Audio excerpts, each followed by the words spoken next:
Ladies and gentlemen, welcome to the Dream City podcast, supported by Spotlight DC. I'm Cuneyt Dill. And I'm Tom Sherwood.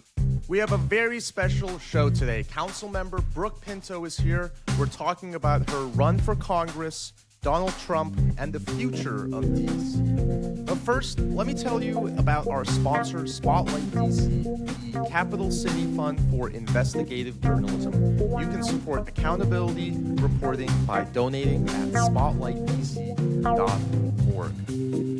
Councilmember Pinto, thank you for joining us. How are you doing today?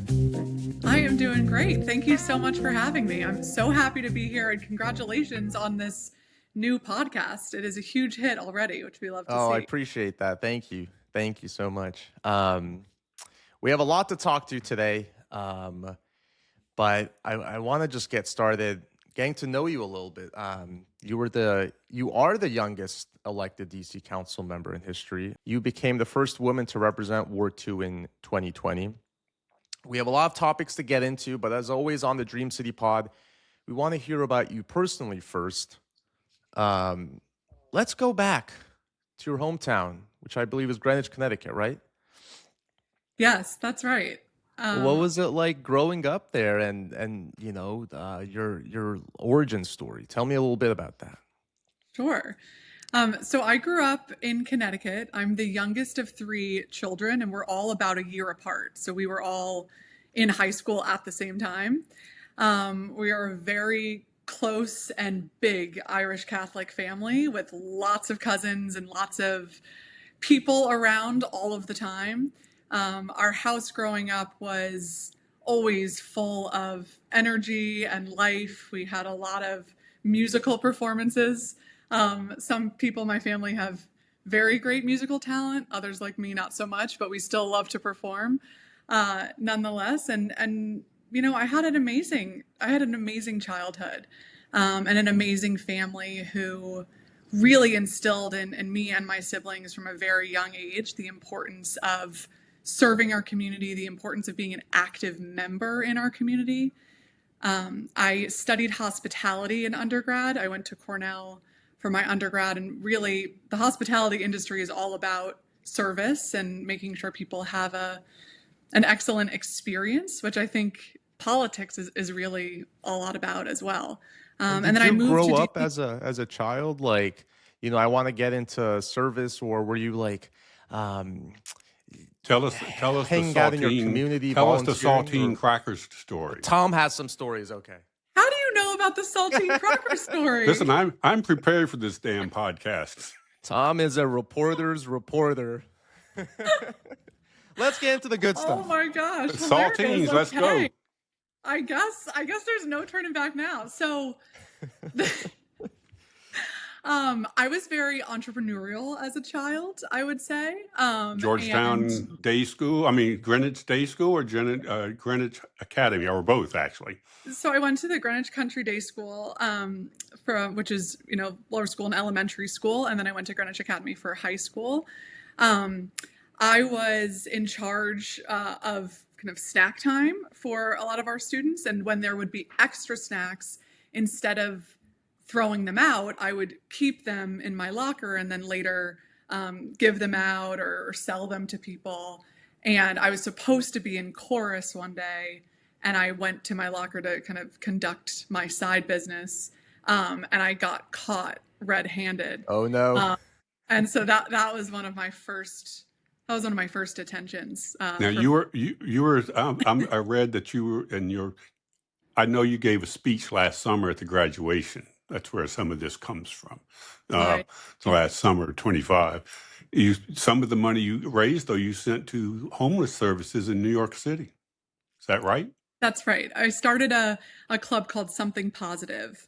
And so all of the money that we would raise through kind of different means, whether it was selling saltines or selling roses or doing kind of 5Ks like the one I did this morning down by the mall. And we would raise money for local causes, for homelessness services in New York, for different schools in surrounding towns, and for schools, for Women's School of the Blind in India. So kind of a range of issues that we would raise money for And I started that work when I was very young, like maybe 11.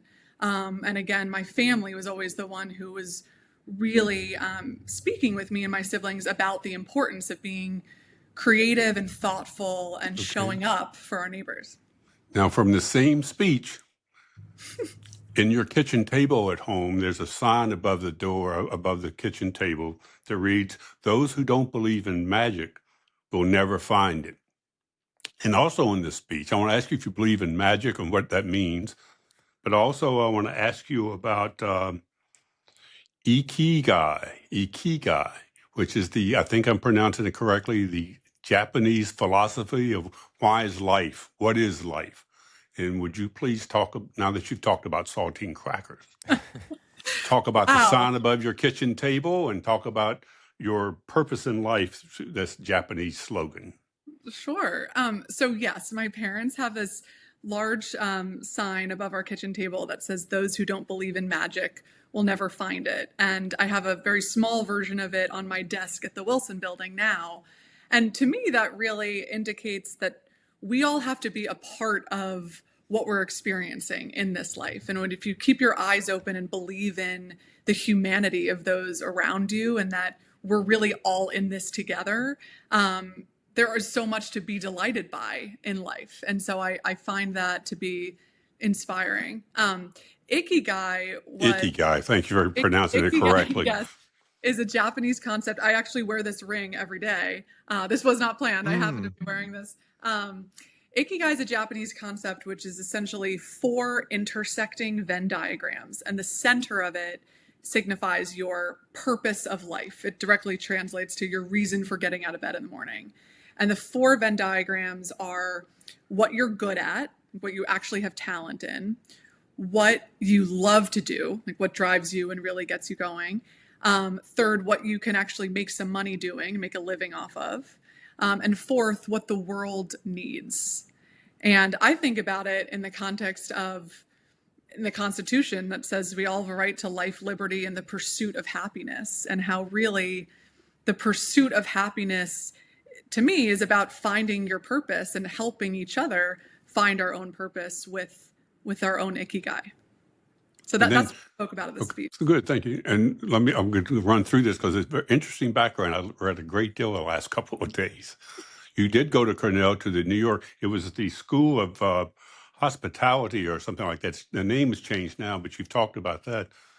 But you also took a course in that class about legal issues, which got you interested in the law, which you ended up then going after graduation to Georgetown Law, where your dad had gone as an undergraduate and to the law school, and you had great ties there. Then after Georgetown, you got an internship, or you went to work for Karl Racine, our former DC Attorney General. Tell us a little bit about that transition. Is that what brought you to DC, Georgetown Law? Yes. So I had been kind of visiting DC my whole upbringing. As Tom mentioned, my father went to Georgetown for undergrad and law school. My brother and sister went to Georgetown for undergrad. We had a lot of family who was a rich Georgetown University history. My great uncle was the former dean of the dental school when we had a dental school. And so I had been visiting a lot and always was taken by DC, always was so drawn to the people here and the inspiration here. But when I moved here for law school, following college, I really knew that I had found my home. I knew within... May I ask what year that was? Do you remember? 2014. Okay. Mm-hmm. And so I fell in love with the city and fell in love with the people of the city who are so engaged and brilliant and really look out for one another. And so in law school, I'd worked on the Hill for Senator Blumenthal. I was his health and aging fellow. And I loved helping people solve their problems and realized that I really wanted to work for the people of DC, to be able to look people in the eye and work with them to solve their problems. And so I went to the DC Attorney General's office, and I first started as a tax lawyer. I was a tax litigator on behalf of the city. And I handled dozens and dozens of cases, primarily with commercial properties, but I was in a meeting and the Office of Tax and Revenue was seeking to prosecute a woman who had started a hair braiding business. And her big issue was that she had owed the district $200 of taxes. And I met with her, and in my view, it was clearly a mistake of a tax deduction issue. And I said to the Office of Tax and Revenue, why are we spending our time as a city prosecuting this woman who's trying to live out her dream with her hair braiding business when there are actually people defrauding the government for millions of dollars on their tax bills? This seems like the totally wrong policy priority. And so that instigated my desire to go to the Attorney General and say, listen, there's more policy work I want to do. I don't want to just carry out these cases. We have to change things to make it more fair for people. And so I became Karl Racine's Assistant Attorney General for Policy and Legislative Affairs. And then ultimately, when I joined the council, the very first bill that I wrote was all around business licensing and making it easier for entrepreneurs to get into business. We changed it from 110 business categories to just 10. We waived from taxation all of the smallest businesses, got rid of the endorsement fees. And since that bill has been passed and implemented, we're now seeing business licenses up nearly 30%. And so Good. I always take with me all of the stories of the people that I've met in all of my different jobs and thinking through what policies we can implement to make their lives better. What made you run for DC Council? And did Karl Racine recommend you? I think there are 4 people on the council, or have been on the council, who have worked with him. You're one of them. Yeah. What made you run? Good question, Janae. What made you run for the council? Well, I loved working at the Attorney General's office. I got to work on such a broad array of issues every day. And Karl Racine ran that office in such a not only effective way for the city, but such a thoughtful way for the people who worked for him, and was an extremely incredible mentor and thought partner in a lot of the issues that the city was facing. And I had been doing a lot of work around workers' rights, around tenants' rights, around the first sanctuary city law that the council implemented that, as a reminder, was almost stripped from the budget last year, but I put back in place. We were able to work on a lot of interesting issues together, and I kept coming back to this idea that the government should be much more thinking about things from a hospitality lens. That's where my background was, and that's what I really think the government should be doing, is working with our residents to improve their lives.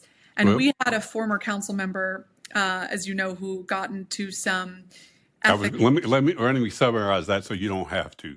Okay. In 2020, Jack Evans resigned from the council because he'd been accused of unethical behavior, and the council was poised to possibly kick him off the council. So he resigned. So it was a special election. You got into that election fairly late. What was the pivotal moment where you said, I'm going to run in the special election to take the Ward 2 seat? Was that with your family? Was that with Mr. Racine? Was that with just in a private room where you are now by yourself? What happened? Well, I spend very little time by myself in a private room.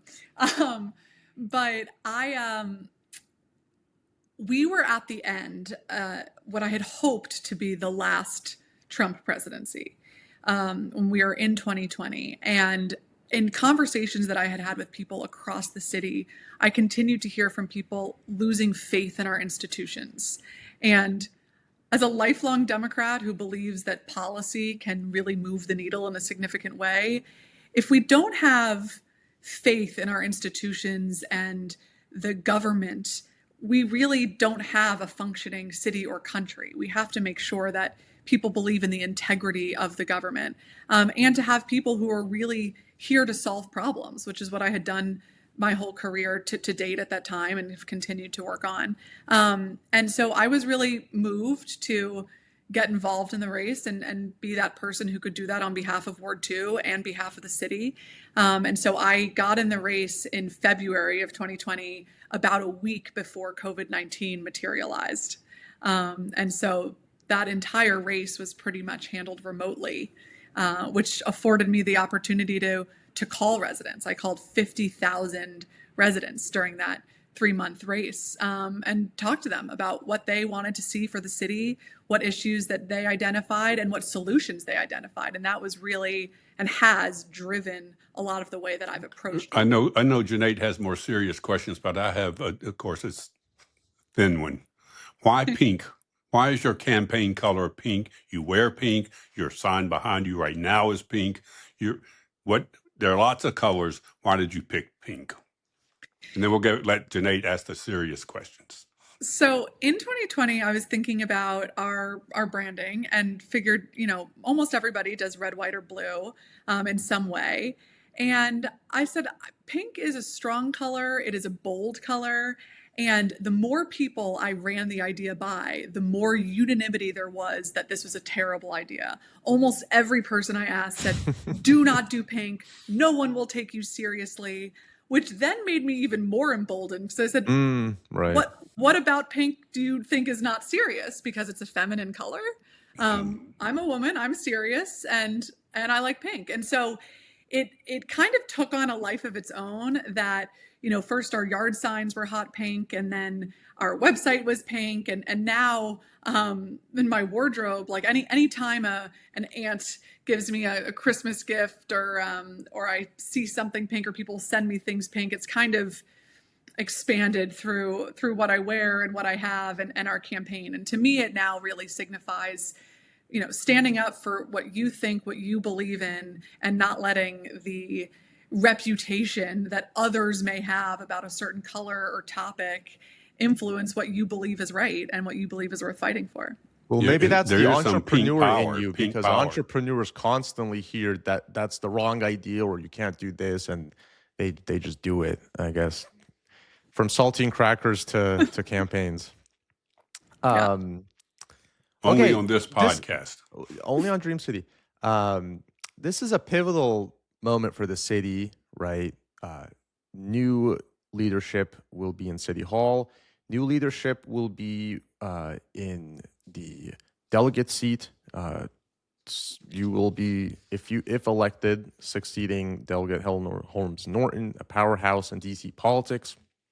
It's an incredible time for the city with the Trump administration affecting the city like none other. And you are running for delegate. You have several opponents, including a colleague, Robert White, on the DC Council, who has run citywide before. What is your fundamental difference between you and other candidates, and particularly one of the top contenders, your colleague, Councilmember Robert White? What would you say differentiates you from the rest? I'd say it's very simple. 3 years ago, I was given the assignment to handle public safety in the city. And I passed the largest public safety package in our city's history, Secure DC, which has driven down violent crime over 50% to make every person in Washington, DC more safe. He has fought against many of those efforts, voting against holding the most violent offenders behind bars, voting to not have schools be able to consider if a teacher has a record of sexual predatory behavior in other jurisdictions, voting to decriminalize fare evasion. His actions have fought to not keep you safe, and I have successfully worked to keep you safe. Meanwhile, he was given the assignment of housing, and DC is now facing the largest affordable housing crisis that we've ever experienced. And so he hasn't been able to deliver on the DC Council in a very easy to operate environment where we're all Democrats and it only takes 7 votes to pass a law. He's not going to be able to deliver for you on Congress, and I will. You're saying he's ineffective, he can't get the votes? I'm saying across the board, you have to be innovative in coming up with solutions and working with communities to work on efforts that are actually going to work. I mean, take pretrial detention, for instance. We had a very difficult system in the city to hold even the most violent offenders accountable pretrial. When I went to make that change, Robert has voted against that. He voted against it again last summer. The police and prosecutors and our judges will be the first people to tell you that is one of the most effective measures that we have had in driving down violent crime over the last 2 years in the city. We now have Republicans on the Hill trying to reinstate cash bail in our city, something we haven't had in over 30 years in Washington. It's a dangerous idea. It's a bad idea. We shouldn't be measuring someone's ability to pay. We should be measuring someone's risk to society. And the number one thing that keeps that vote off the Senate floor is the fact that I made those pretrial detention changes in Washington, D.C. 2 years ago. So, it is it's important to look at what we have done as council members to improve the lives of Washingtonians. And that is really centered on safety and on housing, which I think he's failed at. You cited a few things at the very beginning of that answer, so maybe we'll ask you later what those sites were. I think you had a list of them, and so that'd be helpful later. Well, let me I'm ask curious, like Secure DC was passed. How much can you attribute the crime decline to that versus, look, I mean, crime is improving across the nation. Public safety is improving. It seemed like there was a post-pandemic issue. Can it be attributable to that legislation? So one of the things I realized in Secure DC is that we had a lot of reasons that we were experiencing the crime waves and the crime emergencies that we were in 2023. It is not normal for our city or any city across America to have 274 homicides, to have carjackings go through the roof. And so we realized it wasn't just one thing that got us there. We had to look at the entire system, which is why our interventions were so comprehensive. That's why we had 100 different interventions in them, everything from creating new grant programs to have people walk up and down the street on commercial corridors to prevent smash and grab break-ins, which plummeted in the months following implementation. Starting a new hospitality program in our DC jail so people could be set up for success when they come home. Fixing accountability gaps that we had around carjacking and strangulation and domestic violence and gun violence offenses, people shooting guns into public spaces, things that were not being prosecuted as felonies. And then breaking down a lot of the information barriers that we had with our local and federal government so that we can track trends more effectively and have public dashboards available to the public and to collect all this information effectively. And so I don't think it was any one of those interventions taken alone, but the reason I do believe that Secure DC has played a huge role in driving down crime is because it was so comprehensive in addressing all of those gaps in working with young people and teachers and police and prosecutors and defense attorneys and experts from around the country and violence prevention workers to recognize that we all have to be in this together to have what I believe is everybody's fundamental right in this city, which is to be safe. Tom, I think you had something. The council member I spoke to today said that your experience with your national, international experience with your father, your family, your own career, that you would be good on Capitol Hill to argue with, debate with Republicans, et cetera, et cetera. Others have said, and I've heard it, I think you've been asked this in other settings, well, this seat has only been held by two people since the early 1970s. Walter Fauntroy, a civil rights icon in our city and around the country, and Eleanor Holmes Norton, who over the last 20, 30 years has helped get federal land like RFK, the Wharf, Walter Reed, who's done all kinds of things as the DC delegate. And some people are saying, well, also Black people are under assault in this country by Republicans and the president, and that this seat, this DC delegate seat, ought to be a Black seat. What do you say to people in forums for that bring? I know you've answered this question. I want to hear your answer today. Why isn't this a Black seat to represent the Black people of the country who are having such a terrible time? Well, our Black residents and our Black culture in DC is so fundamental to who we are. It's a big reason why I love this city, and it is an honor to get to serve this city that has such a diversity of backgrounds, of races, of genders, of experiences.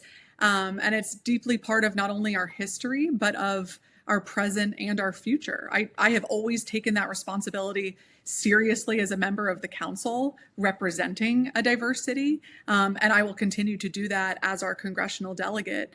And I think that our past delegates, both Walter Fauntroy and Eleanor Holmes Norton, have both been really focused on supporting district residents and getting real solutions for them. I think one of the things that Fauntroy did that I want to emulate in many ways was take the fight for statehood around the country. We already have over 90% of our residents who want to be a state. This is not a matter that we need to convince DC residents of. We need to take the show on the road, so to speak, and make sure that we are building a broader coalition of Democrats across America who understand why this issue is of American importance to them. Eleanor Holmes Norton did an incredible job on advancing this issue, getting the vote through the House twice. That was an incredible feat. And I want to pick up that mantle and take us across the finish line. And I think I can do that. I know I can do that most effectively. Let me say something about my family and this unusual rumor that is out there. My entire family are lifelong Democrats, including my father. My father worked for the Jimmy Carter administration in the 70s. My parents have long taught us about the values of the Democratic Party and the importance of supporting all Americans for their safety and for their well-being and for their opportunity. So this message that Robert White likes to purposefully lie about, that my family are somehow Republicans, is untrue. It is unfounded, and it is just meant to be a distraction because he can't handle a debate on the real issues, which are around public safety and housing and our autonomy. And when you haven't been able to deliver on the issues, I think you go for those personal attacks, which is sad to see, but it's par for the course with him. Let me ask you about that. Your father, James P., and mother, Dell. At Georgetown, there is a institute, a human rights program. There used to be. I don't know if it's a chair or something. Is that still in place at Georgetown? This is part of your background of saying you're in the Democratic world, not the Republican world. Yes. For the Human Rights Institute, they have several scholarships and efforts they support there. My father is on the board of an organization that has 27 lawsuits right now against Donald Trump. They have support. Okay, let me ask you the broader question back to the DC delegate seat. Should you win the primary, win in November, take office in January? Both Fauntroy, he served about 20 years, and Norton served about 30 years. Is this seat, do you see it, if the voters approve you every 2 years, do you see this as your next reason for being for the next, you have to get seniority in Congress to get things done. Do you see this as a long-term goal that you'll get this seat and you will try to maintain it, build seniority, and help the District of Columbia? Or is this a way station on just something else? Well, I love you bringing in the reason for being Ikigai back to the conversation. Look at you. I would say I've spent my entire career serving district residents. I do believe this is my reason for being and what I want to be doing and what I know is my responsibility to do and what I'm best at. And so I hope to get elected, get sworn in. I'm going to get right to work at securing us a vote in the committee of the whole, which I've already been meeting with members of Congress to do. I'm going to get right to work to address gun violence and affordability in our city, to have transference of these vacant GSA buildings both to the local government and to the private sector, to have a shot in the arm to our economy, to diversify the industries that are here in DC and send very clear messages that we are open for business and we want your business to relocate here for you to hire district residents, including the tens of thousands of residents who have been laid off following these unacceptable DOGE cuts that we've seen. I want to get right to work on having National Park Service land, in some cases, transferred to the district so we can use our park spaces for our families. And I am really excited about that work, and I hope and plan to do an excellent job in the seat. It is a 2-year seat. And then I'll, go out and make the case to residents. But I'm focused on this primary election, this June 16th, to get the support of residents across all 8 wards to be your next delegate. I have one question about that, and I'd love to flesh out the strategy without seniority or even a vote. What is your strategy for attaining influence in Congress when you get in, if you are elected? So I think a big part of being an effective politician is understanding psychology. And Congress is not a monolith. There are different caucuses, of course, but each member has different stakeholders, different priorities, different things that drive them. And so we have to build a larger DC caucus of members of Congress in the House and Senate who understand that it is an American priority and value to have a nation's capital that is autonomous, that is safe, that is full of opportunity. And I'm going to do that the same way that I've been doing the last several years. I mean, when we had the Medicaid fight last year, Congress was threatening to change our Medicaid allocation from 70% to 50%, which would have cost our hospital system billions of dollars, totally eviscerating our right for our Medicaid beneficiaries to access coverage. Our hospitals many of them would probably go under if this had happened. And we worked on a big picture strategy to understand, okay, which members of Congress need to hear from the hospital CEOs from a business perspective, why that's a bad idea? Which members of Congress needed to hear from Medicaid beneficiaries, why this is a bad idea? Which members of Congress needed to hear from other stakeholders or donors that they relied on or endorsers that they were dependent on to advocate that way? And we worked across the board to beat that back and make sure that our Medicaid allocation was protected. So we've been effective at doing that. That's what I did this fall again to get Speaker Johnson not to move the vote on the bill that would have disallowed the DC Council from ever changing our criminal laws. We do it through understanding psychology, being relentless in what we're fighting for, and building coalitions across people who might have not initially thought that we had a lot in common, but when presented to them in a different way, they've come on board. And that's exactly how I plan to be effective in this seat. On the same subject, very quick. I'm sorry, Tom. Just on the right, on short of statehood, there are several riders that Congress imposed that prevent DC from legalizing marijuana sales recreationally, fully legally, for example. There's an abortion rider that prevents DC funding abortions for low-income women and other services. Is there hope that you could remove those riders as a delegate? What would be your strategy? Even with the Republicans in Congress, if they happen to keep the House this fall? So hopefully the Democrats will take back the House next year.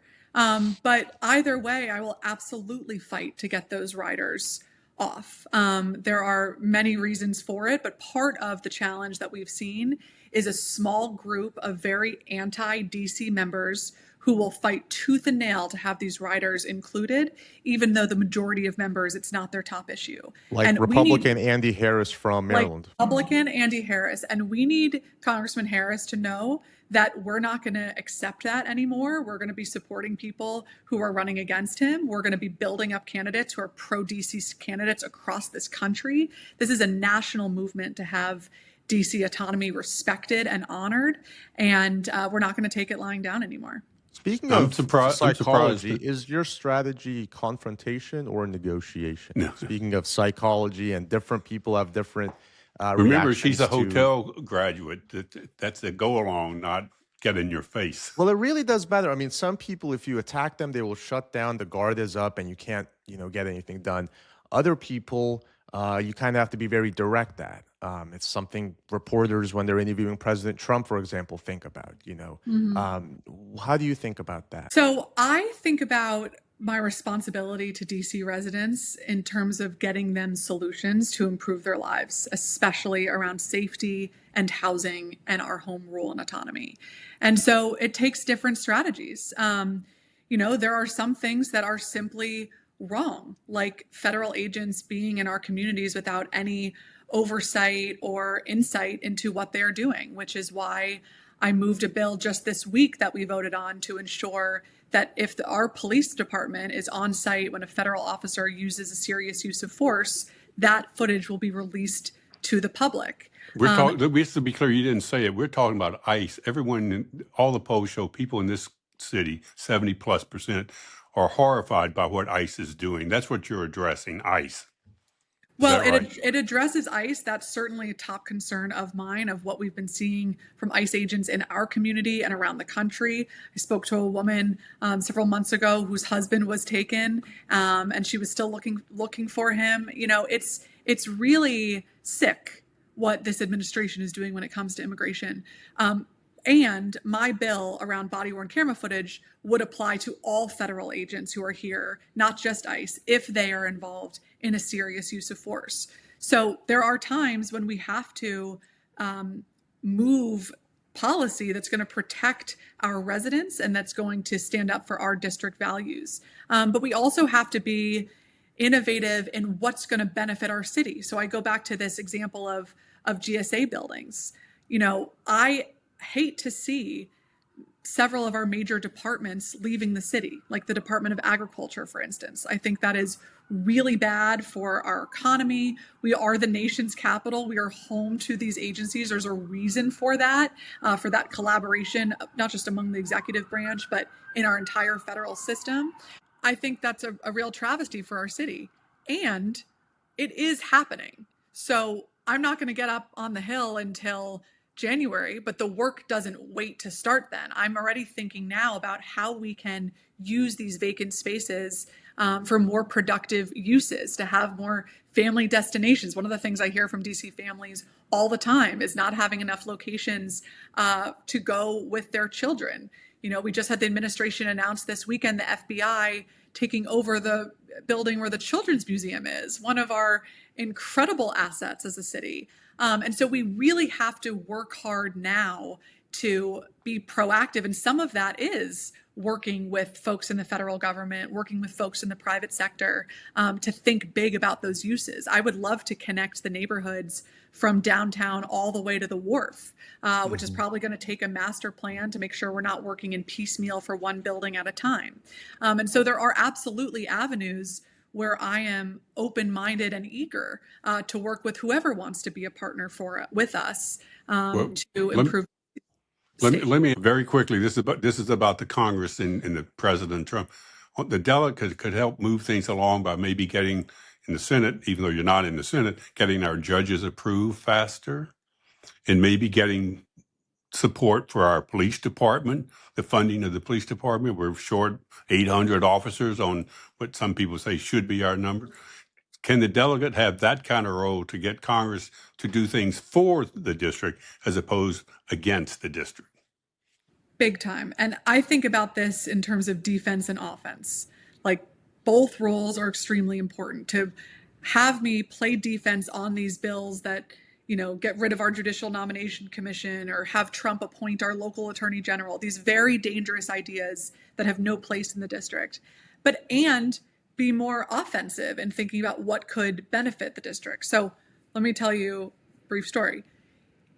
In 2022, when the Dobbs decision came out, and there were scores of protesters who went to the Supreme Court. This was the case, as you know, to overturn Roe versus Wade. Right. And because there weren't sufficient Capitol police officers to make sure that those protesters could be kept safe, our local police department sent dozens of officers down to the scene.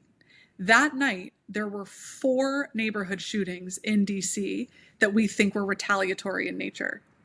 Those could have been prevented if Capitol Police had significant funding and personnel to handle their policing issues on their properties, and our local police department could handle our local streets and issues. And so there are absolutely lots of ways that I'll be fighting for real support from the federal government to secure more resources and benefits. And another one is the federal government is responsible for supervision and pretrial services.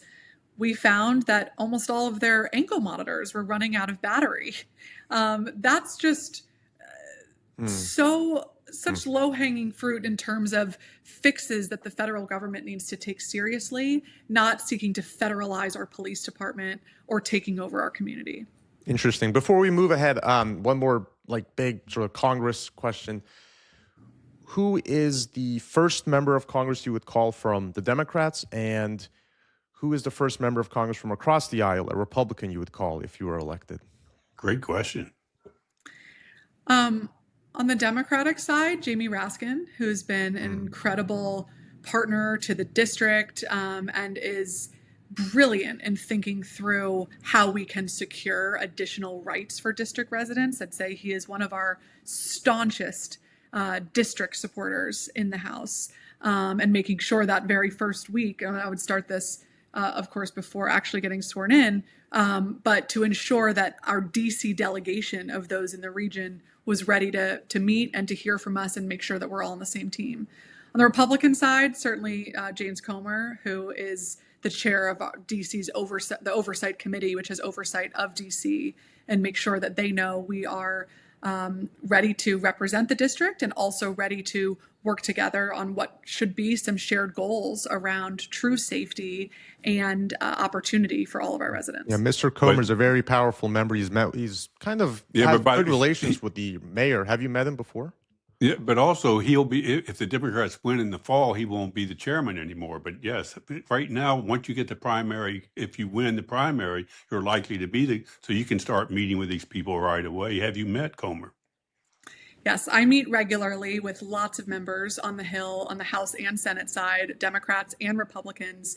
And that's really what inspired me in many ways to put my hat in the race and run for this seat is I have been spending a lot of my time on the Hill. And as the person who has more credibility around a lot of these public safety issues that are the center of a lot of their attacks on us, it's been important for me to explain to members where we're coming from, the progress we've made on public safety, what actual helpful interventions would be, and why some of what they're suggesting is not effective, which has really staved off a lot of what we've seen or what we could have seen in the city over the last year.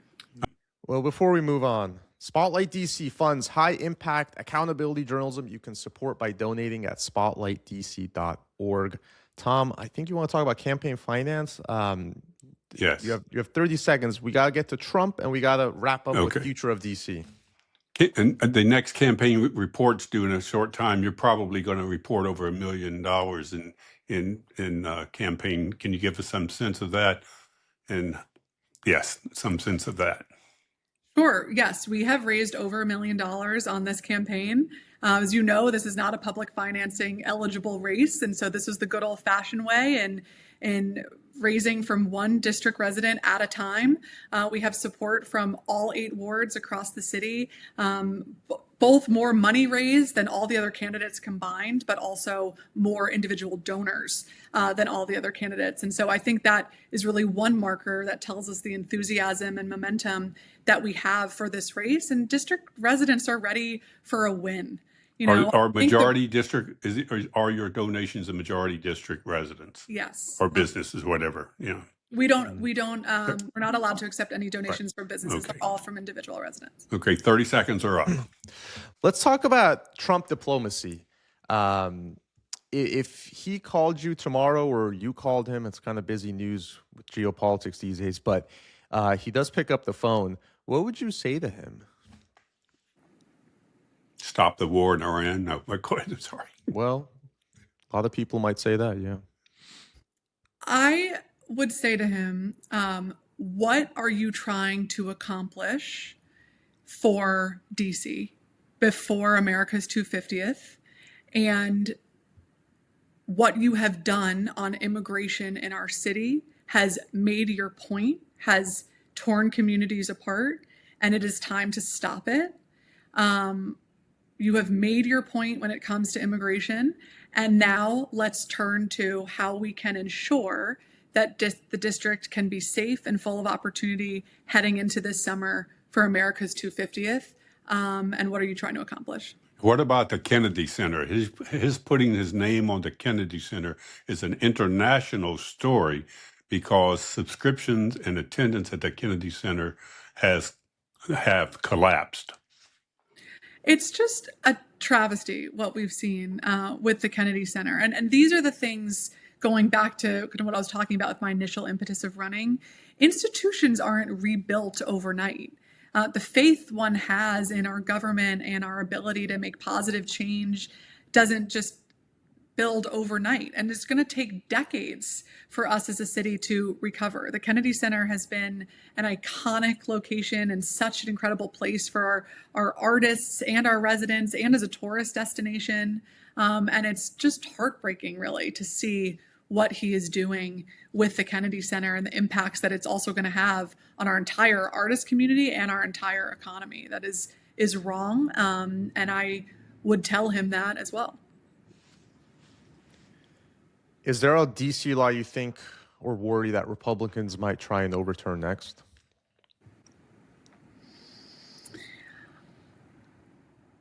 There are several that I'm worried about. One that is very worrisome to me right now is they're trying to allow any Trump-appointed prosecutor to prosecute a 14-year-old child as an adult and send them to any adult prison across the country.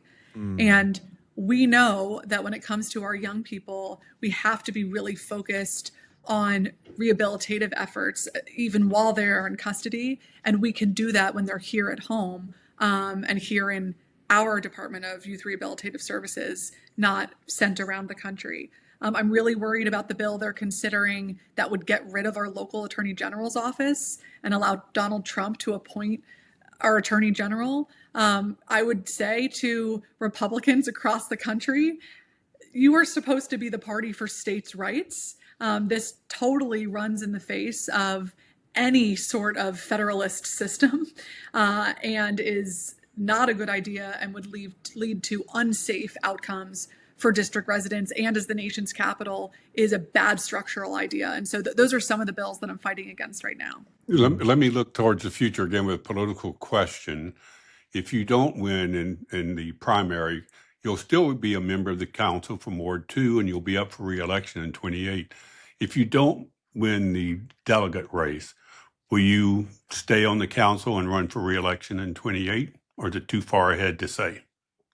Tom, I love you're just looking into the future. I'm going to commit to 20 years from now, 30 years from now. I am laser focused on winning this primary. Okay. June. The primary's in 3 months. Mail-in ballots go out in 2 months. So this is happening. That's where my focus is. That's where I know I can best serve district residents, is as our congressional delegate.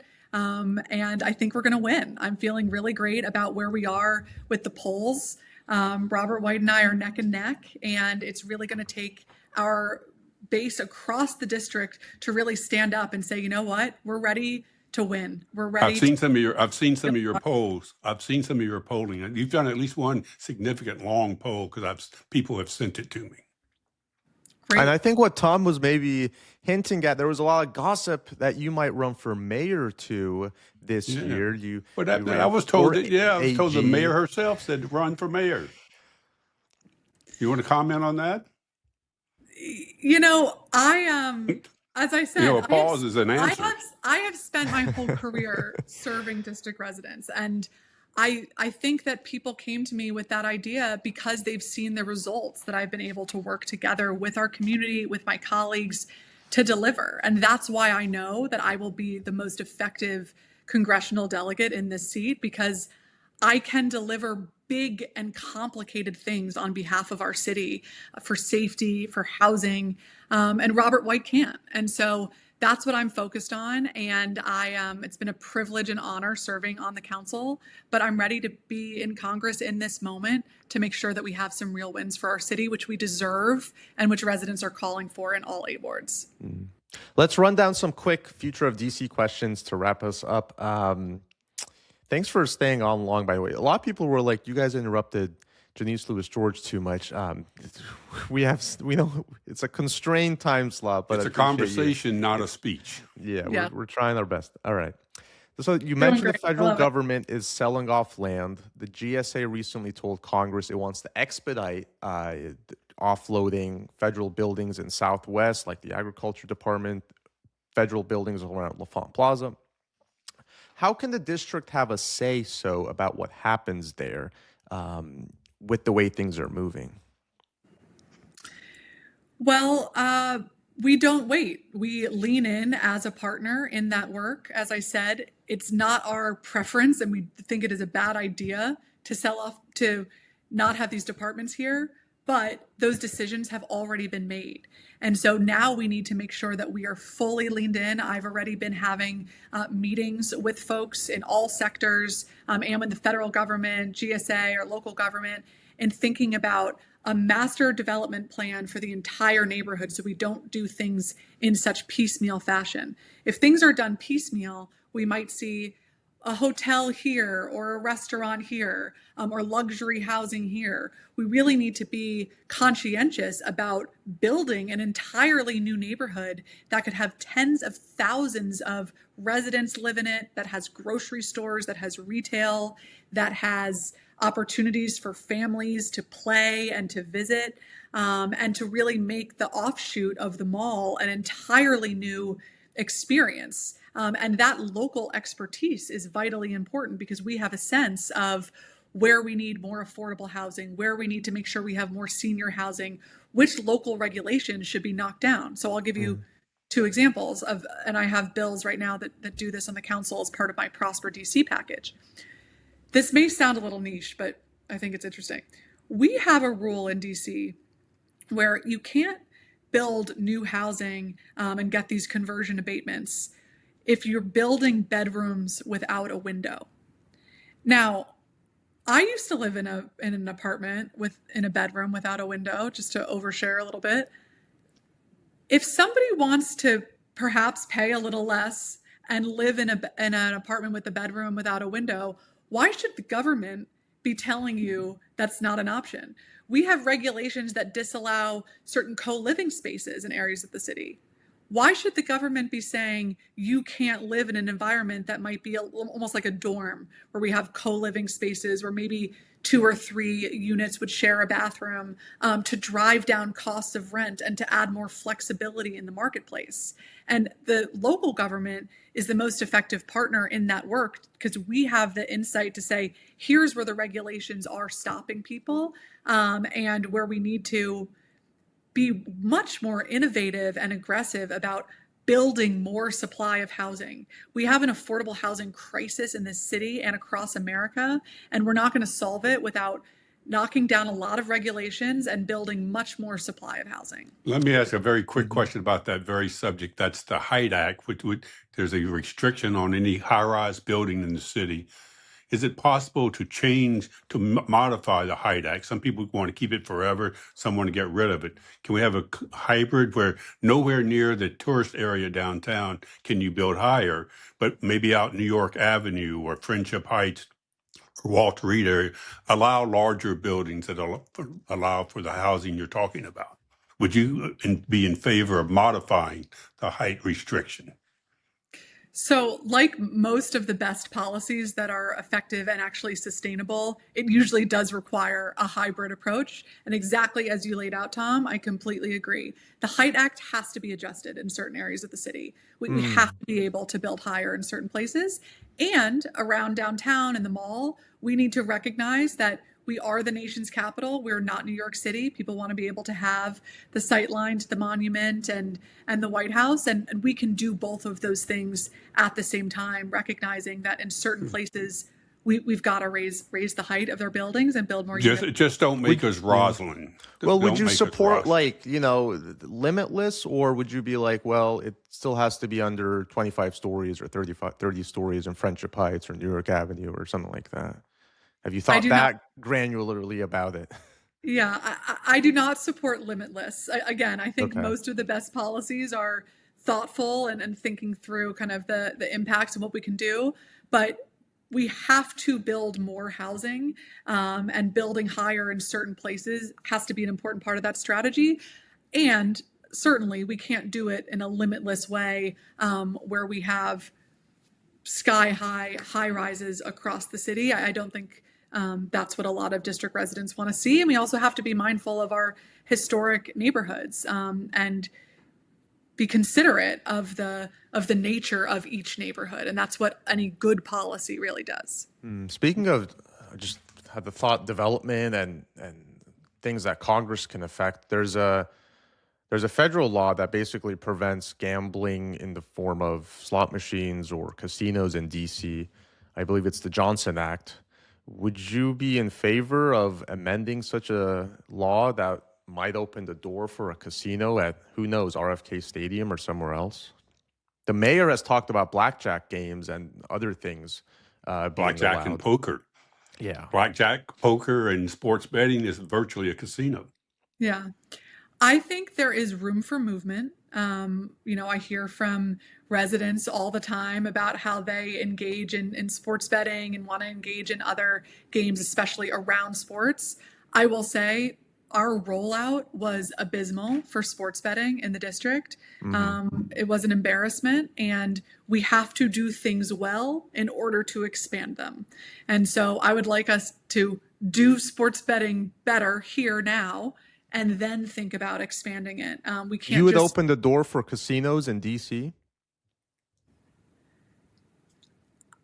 I would open the door to have opportunities for sports betting and for gambling in a limited way if we do our current structure of sports betting better first. Well, we have casinos in Montgomery, in Maryland, two Maryland, yeah. close by, MGM Casino. and then Virginia's thinking about building one in Fairfax County. So, and there's one in Prince George's County. It's amazing.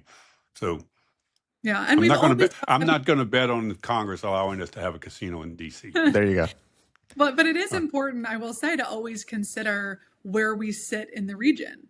Both of the policies that are going to improve lives for our residents today, and recognizing that we're competing with Maryland and Virginia for a lot of where our residents are going to recreate, to dine, to take their families for birthday parties on Saturday mornings. And we have to be conscientious about that so that our economy can grow appropriately and competitively so that we can afford to pay for all of the things that we need to do in our city with our schools and our safety and our library needs. Well, here's a history note. Sharon Pratt Kelly, when she was mayor in 1991 to 95, she proposed a casino downtown DC for financial reasons, and she was castigated. But that was a long time ago. Well, yeah. I think London has casinos. How are we doing? Are we holding her captive here? The last thing I want to ask, this got a lot of buzz last time. Waymo. What do you think about Waymo in DC? Should there be robo-taxis in DC yet? I think the future is coming, and we've got to welcome the future and look at ways like Waymo that are going to make our streets safer, and that have real opportunity in the district. So I think it's really exciting. We, of course, again, like all things, want to make sure that we are doing things properly, ensuring that it can be rolled out in stages, ensuring that we're thinking about other ramifications on the economy, any other job placement concerns that we have. So we're really working together as a community. But I think when our local government says to new technologies, and we saw this years ago with Uber, says, no, we are not ready for it. We are fighting against something that is happening, that is coming, and that the public wants to see. And so I think it's really exciting, and a really big opportunity for safer streets and to welcome the future here in Washington, D.C. But robo-taxis would also take away jobs. Uber and Lyft and other for-hire drivers, taxi cabs already been decimated for these other reasons.